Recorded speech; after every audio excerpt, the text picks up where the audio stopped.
Assalamualaikum warahmatullahi wabarakatuh. Kami di kelompok 3 kelas 11 MIPA 6 SMA Negeri 1 Jawa ini akan menjelaskan beberapa materi dari tugas kepramukaan. Nama-nama anggotanya.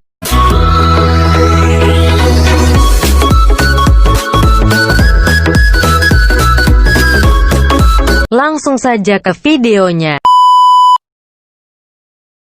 Iman kepada kitab-kitab Allah.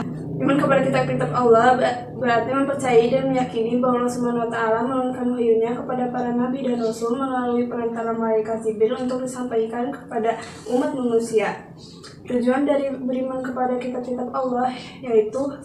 Sebagai petunjuk arah umat manusia ke jalan yang benar, 2. Sebagai pedoman dan peringatan, 3. Sebagai pembeda yang hak dan yang batil.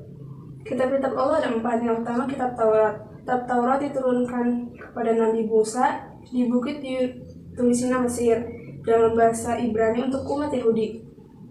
Kitab Taurat ada 10 isinya. Yang pertama, perintah mengesahkan Allah. Yang kedua, larangan menyembah berhala. Yang ketiga, perintah menyebut nama Allah dengan hormat. Yang keempat, perintah menggunakan hari Sabat. Yang kelima, perintah menghormati ayah dan ibu. Yang keenam, larangan membunuh sesama manusia. Yang ketujuh, larangan membuat zina. Yang kedelapan, larangan mencuri. Yang kesembilan, larangan berdusta. Dan yang kesepuluh, larangan memiliki barang orang lain dengan cara yang tidak benar. 2. Kitab Zabur. Kitab Zabur diturunkan kepada Nabi Daud alaihissalam di Israel dalam bahasa Kipti untuk umat Yahudi. Isi dari kitab Zabur yaitu zikar, hikmah, dan nasihat, dan tidak mengandung syariat karena Nabi Daud alaihissalam meneruskan syariat dari Nabi Musa alaihissalam. 3. Kitab Injil. Kitab Injil diturunkan kepada Nabi Isa alaihissalam di Yerusalem, Israel dalam bahasa Suryani untuk umat Nasrani. Isinya sama dengan kitab-kitab sebelumnya, menghapus hukum-hukum yang terdapat pada kitab Taurat yang tidak sesuai pada zaman itu. Kitab Injil yang asli tidak diketahui keberadaannya. 4. Kitab Al-Quran. Kitab Al-Quran diturunkan kepada Nabi Muhammad SAW pertama kali di Gua Hiro dalam bahasa Arab untuk umat Islam. Isinya akidah, ibadah, akhlak, muamalah, munakahat, jinayat, siyahat, hubungan internasional, sejarah, dan ilmu pengetahuan. Keistimewaan: pembenar kitab-kitab sebelumnya akan memperoleh pahala bagi pembacanya, memberi ketenangan jiwa, terjaga keasliannya, memberi syariat di hari kiamat. Implementasi dalam beriman kepada kitab-kitab Allah Subhanahu wa Ta'ala, meyakini kebenaran isi kitab suci, tidak membeda-bedakan kitab suci yang satu dengan yang lainnya, mengamalkan isi kitab suci. Hikmah: hidupnya akan teratur, tertib, dan damai, dapat meraih keselamatan di dunia dan akhirat, dapat menambah semangat untuk beriman kepada kitab-kitab Allah Subhanahu wa Ta'ala. Teks prosedur. Teks prosedur adalah teks yang berisi langkah-langkah atau tahapan yang harus dilakukan untuk mencapai suatu tujuan. Tujuan teks prosedur. Teks prosedur bertujuan untuk membantu seseorang memahami bagaimana cara melakukan atau membuat sesuatu dengan tepat. Struktur teks prosedur. 1. Pengantar atau pembuka. Teks prosedur umumnya diawali dengan judul, yang merupakan inti dari kegiatan yang dilakukan. 2. Material. Bagian ini berisi bahan-bahan, alat-alat, atau material yang diperlukan dalam melakukan kegiatan ataupun membuat sesuatu. 3. Langkah-langkah.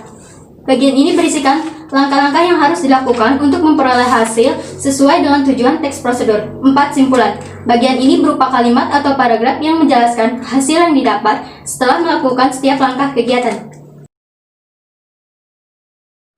Macam-macam teks prosedur. 1. Teks prosedur sederhana. Teks ini berisi langkah-langkah yang sederhana, umumnya terdiri dari 2 hingga 4 langkah. Teks prosedur kompleks. Teks ini berisi langkah-langkah yang setiap langkahnya berkaitan dengan langkah lainnya. Ciri-ciri teks prosedur: berisi langkah-langkah kegiatan yang dapat berupa poin-poin ataupun paragraf, menggunakan kalimat saran dan larangan, disusun secara sistematis dan dijelaskan secara detail.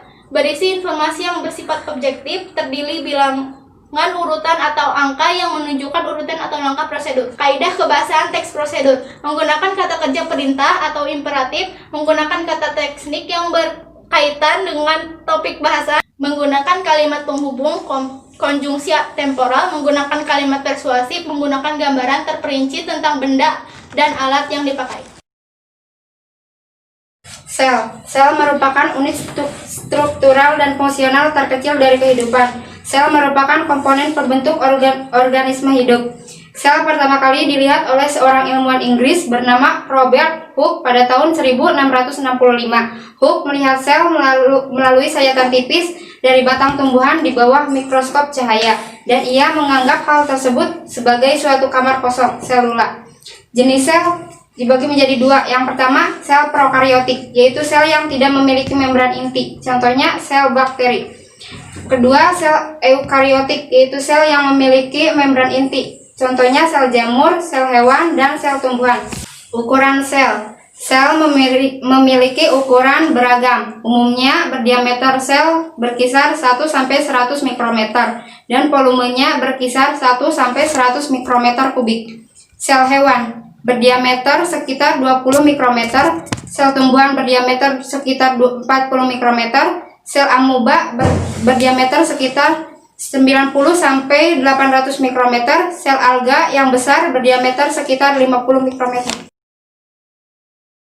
Senyawa hidrokarbon. Pengertian alkana, alkena, dan alkuna adalah bagian dari pembagian senyawa hidrokarbon alifatik berdasarkan jenis ikatannya. Alkana memiliki ikatan tunggal, alkena memiliki ikatan rangkap 2, dan alkuna memiliki ikatan rangkap 3. Ketiganya memiliki banyak kegunaan di berbagai macam industri. Contoh alkana menentukan rumus bangun dari 3-metil-pentana. Langkah awal kita tentukan rantai induk pentana, kemudian rantai cabang 3-metil. Pentana memiliki atom karbon C berjumlah 5, 1, 2, 3, 4, 5. Keistimewaan atom karbon C terdapat 4 tangan. Yang pertama terdapat 1 tangan, maka kita lengkapi dengan H3 supaya jumlahnya menjadi 4. Selanjutnya 1, 2 dilengkapi H2, 1, 2, 3 dilengkapi H, 1, 2 dilengkapi H2, 1 dilengkapi H3. Penomoran rantainya bisa dimulai dari rantai terpanjang. Dari sini 1, 2, 3, 4, 5. Kemudian 3-metil, rumus dari metil yaitu CH3. Jadi terdapat CH3 pada rantai ketiga. Selanjutnya alkena menentukan rumus bangun dari 2,3 dimetil 2 butena. Pengerjaannya masih sama seperti cara tadi, namun yang membedakannya terdapat ikatan rangkap 2 pada rantai kedua butena. Yang terakhir alkuna menentukan rumus bangun dari 4 metil 2 pentuna. Pengerjaannya juga masih sama seperti cara tadi, namun yang membedakannya terdapat ikatan rangkap 3 pada rantai kedua dari pentuna. Sekian dari kami, mohon maaf bila ada kesalahan dan kekurangan. Wabillahi taufiq wal hidayah. Wassalamualaikum warahmatullahi wabarakatuh.